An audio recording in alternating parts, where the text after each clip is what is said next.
Europe 1. Pascal Pro et vous. De 11h à 13h, vous écoutez Pascal Pro sur Europe 1. Bon, on va dire au revoir, mais d'abord, qu'est-ce qui se passe, Olivier? Vous faites la tête, là. Ah non, pas du tout. Mais si, vous faites la tête. mais je fais pas du tout la Mais tête. si, vous faites la tête. Mais Je pourquoi sens. vous dites ça? Alors, faites votre Mais loi. avec grand plaisir. C'est parti. Non, mais attendez. Yves nous écrit, il y en a assez de ces quelques manifestants qui ne tiennent pas compte des souhaits de la majorité de la population locale. François nous dit, les chiens aboient et l'autoroute passe. On finit avec Anne, ces zadistes me font peur. On dirait qu'ils vivent pour les plantes. Bon, restez avec nous parce qu'on a besoin de vous. Ah bah non, mais attendez. Si, on vous aime. Ah bah On a besoin de vous. Mais qu'est-ce Bon, qui vous je arrive? dis au revoir à Thomas Braille. Vous avez vu que Annick vous a tutoyé, hein, Thomas. Hein. Ça a été rapide.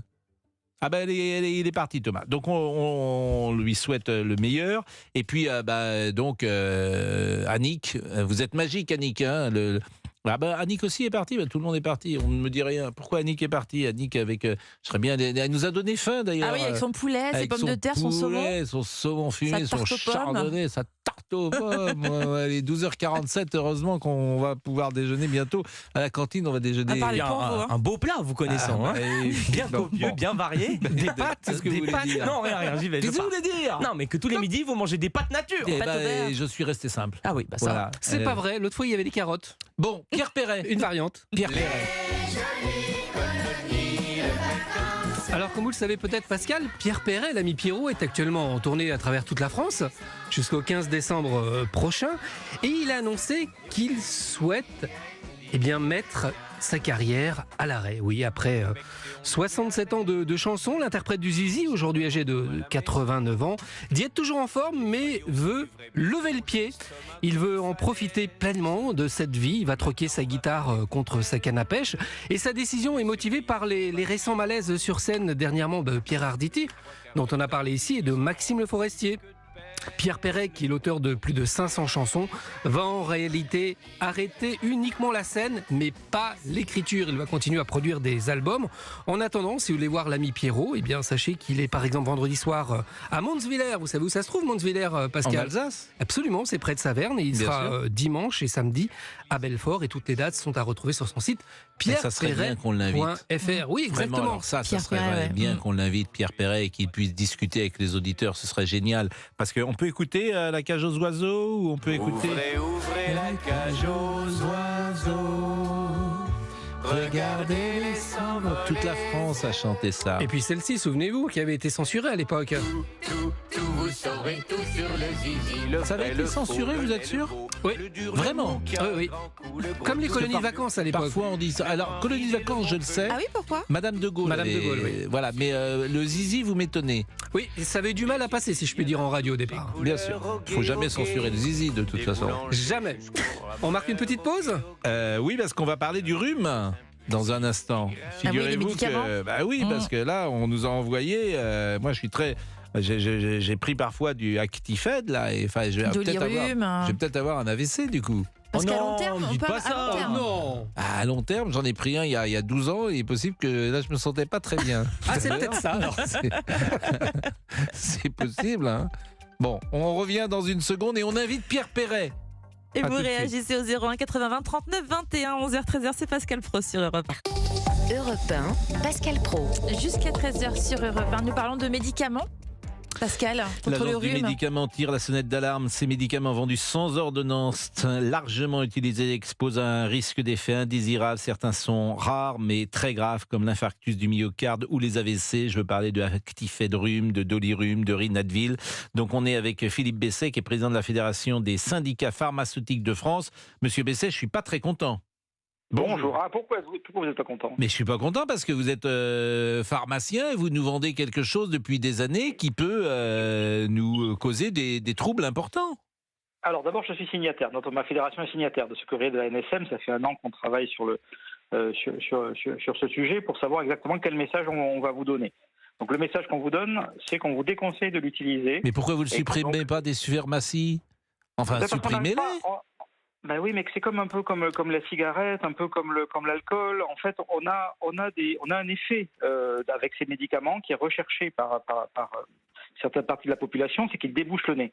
En fait, ils sont très Enfin, les actifs. cigarettes ne sont pas vendues dans des pharmacies, pardonnez-moi, votre exemple Non. m'étonne. Vous vendez quelque chose, vous dites, il ne faut pas le prendre, hein, parce que vous pouvez avoir un AVC. Non, mais Bah, enfin, c'est pas, franchement, c'est pas sérieux, monsieur le pharmacien. Alors, je vais vous expliquer, c'est un peu complexe, mais malgré tout, je vais tenter une explication. Bon, je vous provoque un peu, je suis taquin, vous me connaissez. Non, mais oui, mais vous avez raison.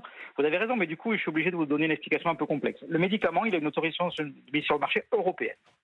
Et en fait, on n'arrive pas à prouver que les effets graves dont on parle, l'infarctus, les AVC, sont liés à la molécule. En fait, il y a eu de très rares cas qui ont été décrits d'AVC ou d'infarctus en même temps que la prise de ce médicament, mais on n'arrive pas à savoir si c'est vraiment le médicament qui les a, en fait... Et vous en pensez quoi, vous ? Moi, je pense que l'effet de ce médicament, c'est un vasoconstricteur, c'est-à-dire que ça bouche les vaisseaux du nez, ce qui évite l'écoulement nasal. Et le fait de boucher les vaisseaux, intuitivement, moi je me dis que ça peut aussi boucher un vaisseau cardiaque ou boucher un vaisseau du cerveau. C'est ennuyeux quand même qu'on s'en rende compte maintenant. C'est quand même ennuyeux qu'on s'en... Mais surtout, j'ai l'impression que moi je suis comme tout le monde, je prenais du Fervex, pour tout vous dire. Bon. Il n'y a pas de dans le Fervex, il n'y a pas de pseudoéphédrine. Ah, c'est pas la même chose. Ah, donc je pouvais. Non, mais surtout, ça ne sert à rien. C'est ça qui me frappe. Un rhume, tu ne peux pas le soigner. Alors, c'est vrai. Alors, on ne peut pas le soigner, mais c'est pas pareil quand même de passer un rhume. Un rhume, c'est 7 jours. Voilà. Et on ne peut pas le soigner. C'est un virus. En revanche, c'est pas pareil de passer les 7 jours avec le nez débouché ou avec le nez bouché. C'est pas pareil de ne pas pouvoir dormir la nuit parce qu'on a le nez complètement bouché. Bon, vous conseillez donc quand même de ne pas utiliser Rinadvil, voilà, Actifed, etc. Je comprends que s'il n'y avait que la France qui décidait, on l'enlèverait des pharmacies, mais comme c'est une disposition européenne, on ne peut pas l'enlever, c'est bien ça ? C'est ça, bon, exactement. Pour faire court, hein, et que c'est l'Europe qui décide pour nous les médicaments qui sont parfois vendus dans votre pharmacie.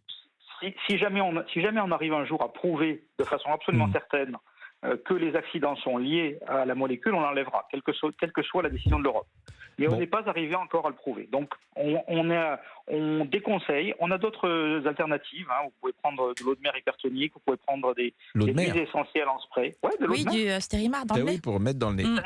Bah, écoutez, voilà. C'est terrible un rhume, parce que alors, surtout quand on parle tout le temps comme nous à la télévision, à la radio, quand on a un rhume. Moi j'ai eu la chance, j'ai traversé l'année sans rhume et j'espère que j'aurai pas de rhume non plus. Et pour tout vous dire, je suis étonné qu'on arrive à tout trouver, qu'on n'ait pas la pilule magique qui fasse que le rhume s'arrête en 24 heures. Souvent, je me fais cette réflexion, c'est tellement bête avec le virus, et ben ça n'existe pas. On est capable de faire des choses extraordinaires en médecine, mais on n'est pas capable d'arrêter un rhume en 24 heures. Mais bon. Alors, on l'a fait avec les masques. Hein. Pendant le Covid, en fait, il n'y a pas eu de rhume, il n'y a pas eu de gastro. Oui, bon, mais je peux me balader en masque tout le temps. Bon, en tout cas, merci beaucoup parce que vous étiez sympathique et vous avez joué le jeu, donc je trouve que c'est intéressant et puis les gens ont compris de quoi il en retournait. Merci beaucoup.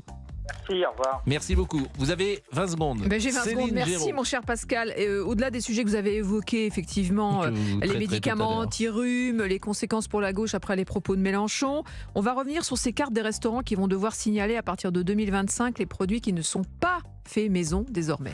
Mais vous vous rendez compte encore des normes, les produits qui ne sont pas faits maison. Un poulet, c'est pas fait maison. Non, mais qui ne sont pas faits dans les restaurants. C'est-à-dire les restaurants qui proposent des plats à la carte qui ne sont pas faits maison devront le stipuler. Comme des gâteaux. Si c'est des produits transformés ou si c'est des choses que vous avez acheté chez le voisin. Non, mais des fois, il y a des centrales qui proposent des produits tout prêts et vous réchauffez. Voilà. Prêt. Merci Gigi Fab, merci Olivier. Rendez-vous demain. Merci Géraldine. Merci C'était Pascal. un plaisir. À demain. Plaisir partagé. C'était Pascal Pro, 11h-13h de retour demain sur Europe 1.